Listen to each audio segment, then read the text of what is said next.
Écoutez, y a rien à voir, le podcast des musées confinés. Série 1, Rose Valland, en quête de l'art spolié. Alors que ce printemps 2020, les musées sont fermés au public pour cause de pandémie de coronavirus, ceux qui les font vivre s'invitent chez vous et vous partagent en version audio les concentrés d'humanité dont ils sont les infatigables médiateurs. Pour cette première série, Olivier Cogne, directeur du musée dauphinois, nous raconte le parcours hors norme de la résistante Rose Valland, historienne de l'art. Deuxième épisode, la résistance.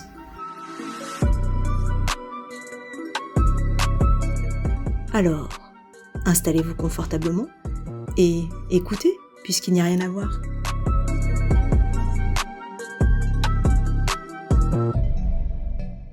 Dès leur arrivée au pouvoir, les nazis entendent imposer leur idéologie, également dans le domaine de l'art.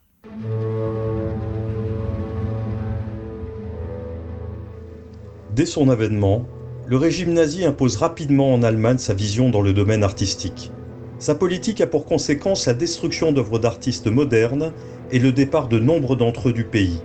En 1939, Hitler lance le projet d'un gigantesque musée dans la ville autrichienne de Linz, le Führer Museum. Des dizaines de milliers d'œuvres achetées à bas prix ou volées à leurs propriétaires affluent de toute l'Europe occupée pour nourrir ce dessein mégalomaniaque ainsi que les collections personnelles des plus hauts dignitaires nazis.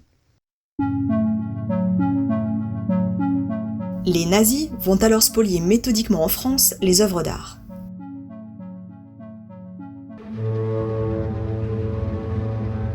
Les nazis organisent la spoliation artistique en France au lendemain de l'armistice du 22 juin 1940.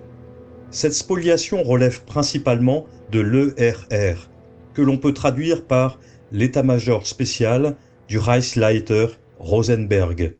Cet organe nazi que dirige Alfred Rosenberg est accaparé par Hermann Göring, numéro 2 du régime et collectionneur insatiable. La moisson est telle que les 3 salles réquisitionnées au Louvre s'avèrent insuffisantes pour abriter les œuvres spoliées aux familles juives. Le 1er novembre 1940, le Jeu de Paume est ainsi choisi à Paris pour centraliser les œuvres.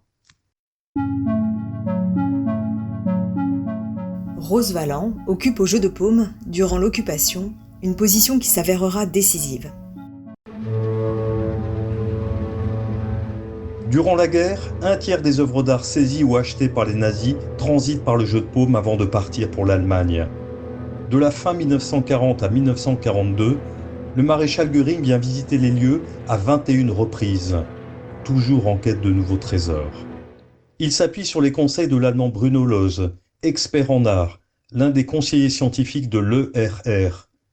Lohse ne manque pas lui-même de tirer profit de la situation, tout comme un certain nombre de professionnels du milieu de l'art parisien, bien peu scrupuleux quant à l'origine des œuvres qu'ils vendent, acquièrent ou échangent. Durant toute l'occupation et en l'absence du directeur André Desarrois, Rose Valland est la seule responsable scientifique du Jeu de Paume, dont la présence est tolérée. Des rapports, des carnets et des notes, à sa place et à sa manière, Rose entre en résistance. Ayant pris la décision de rester au Jeu de Paume, Rose est soutenue par Jacques Jojard, nouveau directeur des musées nationaux, qui la maintient dans ses fonctions jusqu'en 1944. Officiellement, elle veille sur ce qui reste des collections du Jeu de Paume. Les nazis ne prêtent que peu d'attention à cette femme, jugée discrète et peu loquace. Dans le plus grand secret, Rose recueille des milliers d'informations sur les œuvres à leur arrivée et leur destination, qu'elle prend soin de recopier à son domicile. Jojard, qui rallie la résistance, mesure l'importance de ces notes et se charge de les transmettre à Londres. 23 février 1942. Activité toujours grande au musée du Jeu de Paume. Quant aux opérations à venir, des bruits différents ont circulé. Tout d'abord qu'une liste de 119 maisons où doivent opérer les services Rosenberg avait été dressée. Par la suite, il a été question d'une liste où figureraient 240 noms. Une partie des objets prélevés devant être directement acheminés par la gare du Nord, par contre ceux qui présenteraient un intérêt artistique viendraient au musée. Tout devrait être terminé au printemps.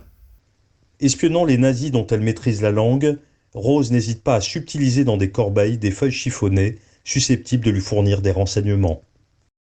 9 février 1944. Longue conversation avec le docteur Lose, qui par malchance me surprend en train de déchiffrer une adresse. Il en profite pour me rappeler que tout le monde ici doit garder le secret et qu'il y aurait des risques sérieux à parler de ce qui se passe dans la maison. En me regardant dans les yeux, il me dit que je pourrais être fusillée. Je lui réponds calmement que personne ici n'est assez stupide pour ne pas savoir les risques qu'il court.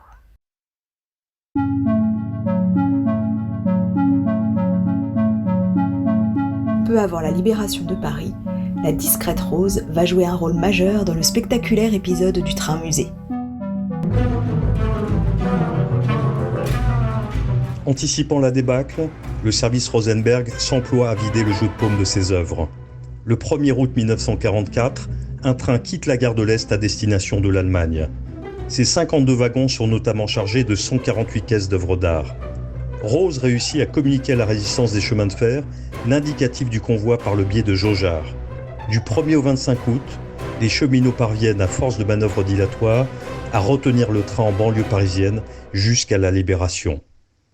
À la fin de l'été 1944, Rose fait la connaissance à Paris de James Rorimer, officier du corps américain des Monuments Men, qui finira par la convaincre de transmettre la liste des dépôts allemands de l'ERR aux forces alliées.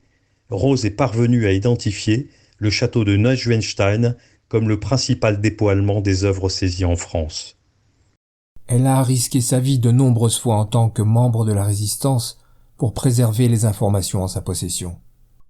James Rorimer, 1950. La population française goûte à la liberté retrouvée. Cependant, en Allemagne et à l'est de l'Europe, les prisonniers de guerre et les déportés ne connaissent la fin du joug nazi qu'au printemps 1945.